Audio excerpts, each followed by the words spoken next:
Hello and welcome to the Dialogue Iconic. This is where we've brought an icon himself just to add some color to the iconic, as it always is an appropriate place to bring someone in the nature of Kumar Sangakkara. Kumar, great to have you here. Thank you very much. How's it been after hanging up your boots, so to speak? Yeah, thank you very much for having me, Sanga. Well, when you hang up your boots, you always think, well, you're on the way out, so everything stops for a while, and then you try and find something else to do. But I think I live in a time where ex-cricketers are quite fortunate. There's still a lot of cricket to play, and in my case, I've actually been traveling and playing more than when I was playing for Sri Lanka. So I still haven't got the withdrawal symptoms as such. But I've been keeping myself busy.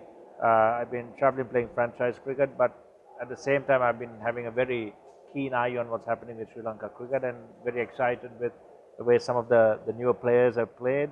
And excited about the fact that our boys are still fighting hard, doing the best that they can do, and I think that's really good to see.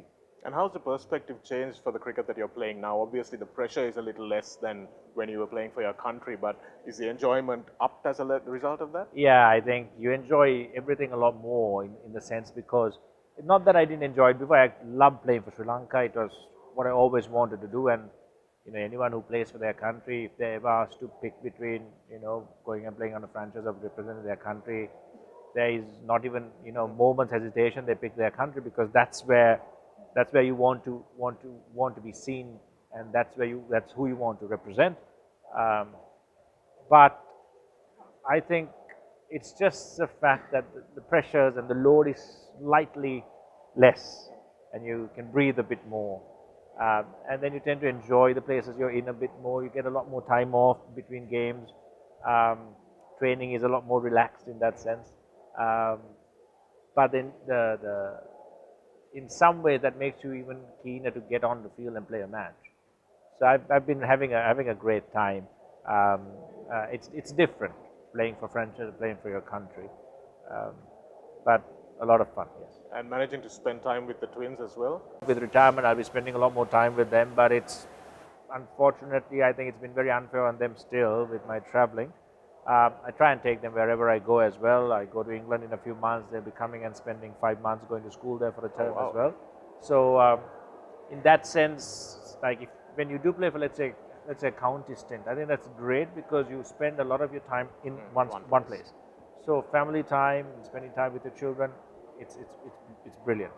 But other types of franchise cricket, unless it coincides with a school holiday, then it's tough. So still trying to strike a balance. Well, I'm sure you'll strike that very soon, Kumar, because it's coming to a point where you probably give up all cricket very soon. Yeah, I think I'm 39, going to be 40. So yeah, I think decisions have to be made maybe at the end of this year. And when that happens, obviously you're going to remember your school days. What do you remember most about your school cricket career? Well, I think everyone. I still get together with my friends. I have about 6 or 7 very, very close friends who I've known since I was 6 years old through school. Some of them played cricket, some of them played rugby, other sports. And when we get together, my wife always complains, you only talk about what happened in school and what you guys did in school.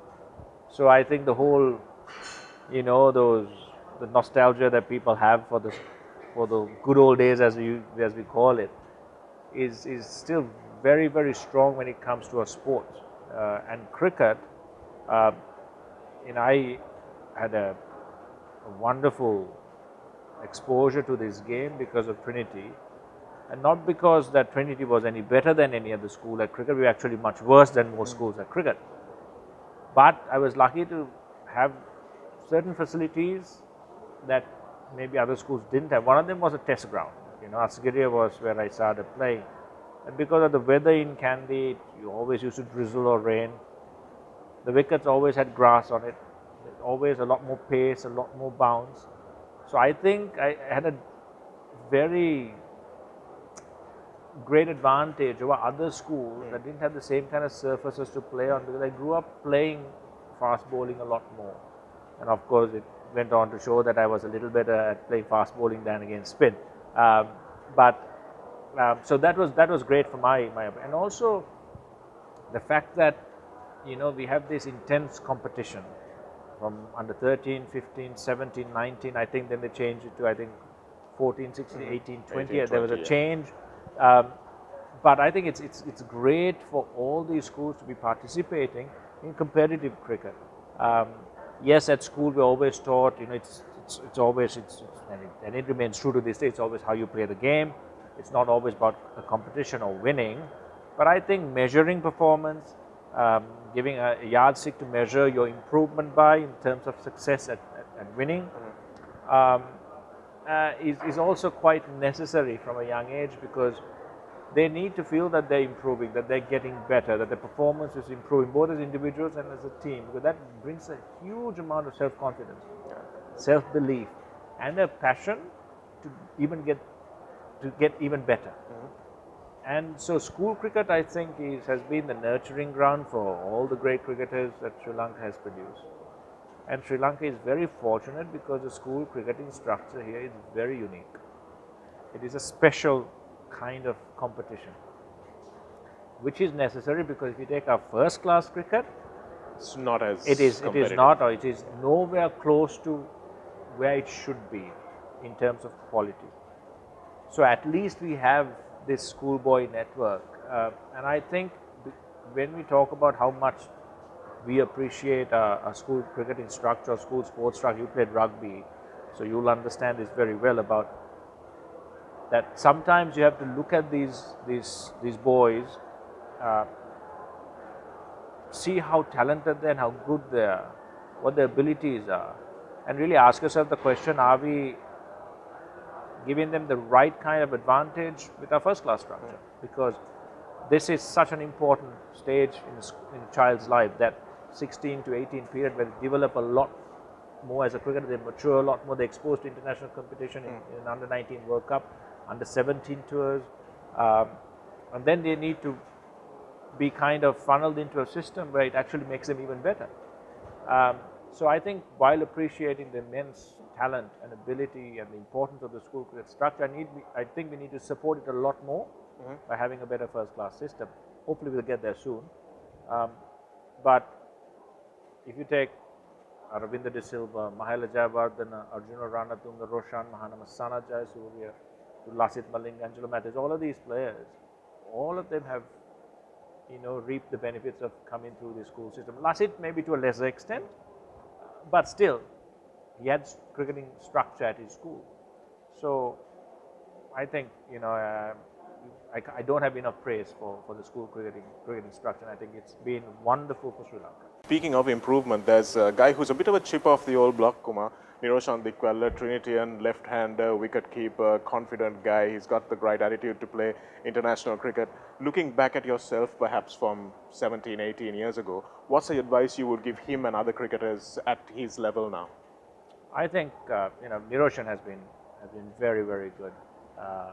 He's been spoken about a lot when I was there as well. I saw him make his debut and he scored a very confident 60 or 70 against 79 against South Africa. And you could see that he was a guy who was very much self-aware. He knew his game pretty well. He was very well organized. He also has quite a good, kind of a very tough character. And he's also got a great attitude where he enjoys working hard on the field. He has good balance off the field as well. And I really enjoyed the chats I had with him and the little social gatherings we've had. My advice to all of them is just that: have that balance, have that enjoyment of playing, have that passion to play this sport at your best and also representing your country. But never stop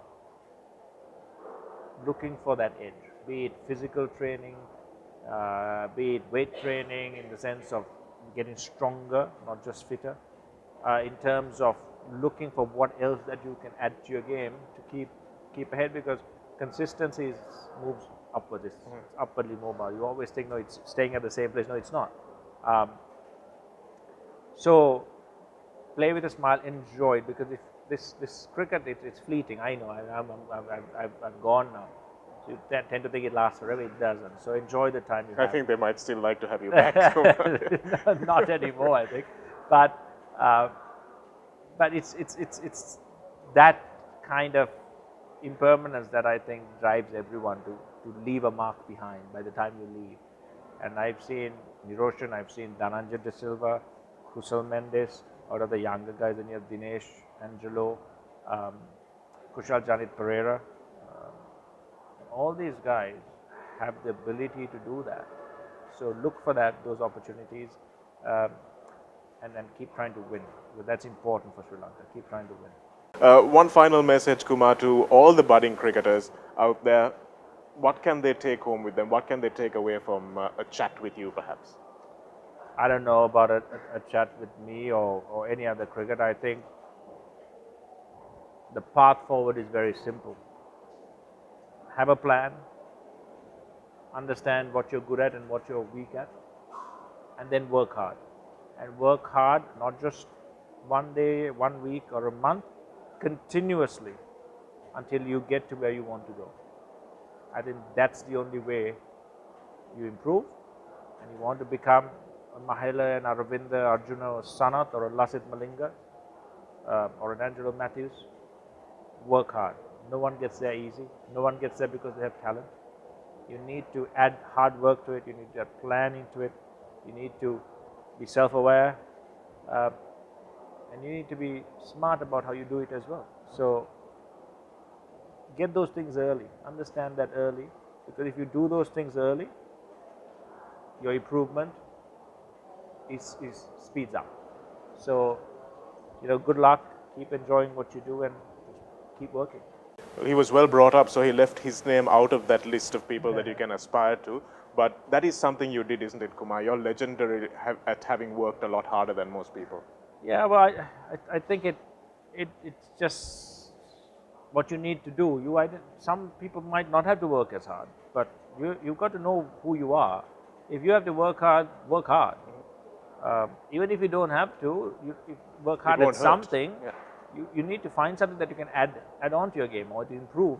If you don't have to work hard at cricket and everything is working really well with what you're doing, find another interest that keeps your mind fresh to actually play the game rather than going away from the field and still thinking about cricket. Kohli, Virat Kohli, I admire him a huge deal. And for someone, this young, when he was asked a lot of the questions, he says he just wants to be the best at everything and be the best that he can be in terms of all aspects of the game, not just batting, but even his fielding, his fitness, his weight training, everything he does with a lot of passion so that it drives his on-field success forward. So in my mind, there is no substitute, not just for hard work, but working hard the correct way with the plan.